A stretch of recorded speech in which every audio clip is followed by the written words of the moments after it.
Welcome into our special ClemsonTigers.com track and field report. We're going to be visiting with head coach Mark Elliott of the men's and women's track and field program. The ACC Outdoor Championships is scheduled this week, Thursday through Saturday in Chapel Hill, North Carolina. And first of all, Coach, a little bit different for you coming from the SEC. You guys are used to a May date for your conference championships. This, however, falls 3 or 4 weeks earlier for you guys. How is that adjustment going to be for you as coaches and then for the athletes themselves?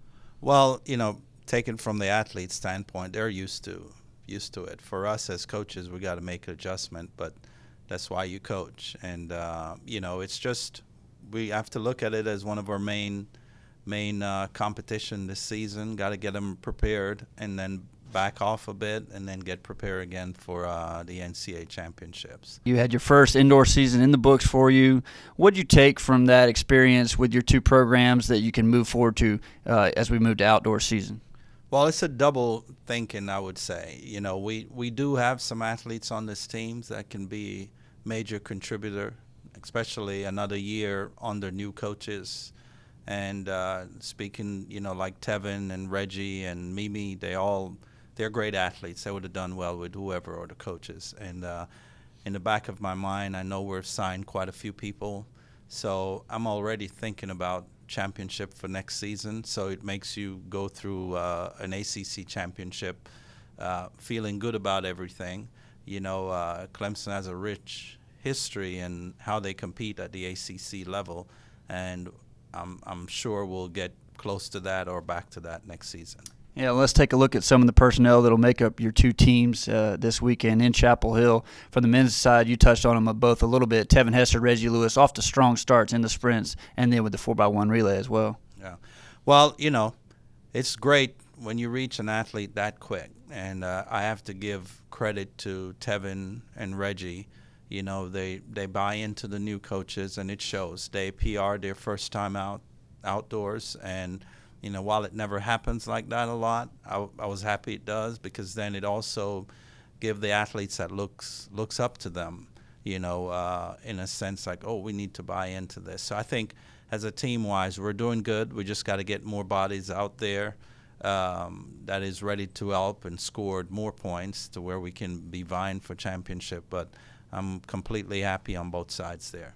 A guy like Torian Ware was big for your indoor season. He scored an all-conference finish in the high jump, but he needs to get some support from the other guys in the jumps, the Jamil Abdul-Mateens and those guys. What do you see from that group as they need to do and address this weekend to contribute more scores for the team? Well, Coach Boswick, is one of the only coach that was left over from the previous regime, and I think he's a great coach and he's doing well. It's just now Jamil, who there's high expectation for him. There's no need to hide it. He's done it before, and we're expecting that at this championship, and he's looking good. I mean, Torian is consistent. Right now he's trying to get a bit higher, get over 7.2. He's trying to get a bit higher. So athletes like that you can go to battle with any day. Mimi Land certainly leads your women's team. She was all-conference at 2 events during the indoor season, but you get a little bit of help in the outdoor season. A couple kids you didn't have, Marlena Wesh, obviously a former ACC champion for the Tigers, and then a newcomer, Olivia James, who transferred in mid-year. Yeah, I mean, Mimi's, I always talk to her about it. Based on what she did at Indoor Nationals, she's a gamer as it relates to big competition. And I know Coach is working with her to try and get her to be a bit more consistent at that high-level performance each time we go out and perform. So the expectation is high there. Now, add in Marlena, it already shows. We're ranked number 1 in the ACC in the 4x4, and we weren't indoors. And Olivia James, while she's slightly a bit injured, she's still running, and she's someone that's going to make a huge impact once she can get going at 100%. Is there an off-the-radar kind of prospect you look at from your men or your women that could surprise some people this weekend with a scoring performance? Well, I would say in the distance side, Natalie Anthony is running extremely well in practice. It took a while to get her going, but she's running extremely well, so she can do a lot this weekend. She's only running one event. We're targeting the 5K, and, in the ACC, they're predominantly more distance runners. So with her, we're looking for good things. On the men's side, a Josh Davis, a Roland Hicks in the 10K, and a James Dwyer.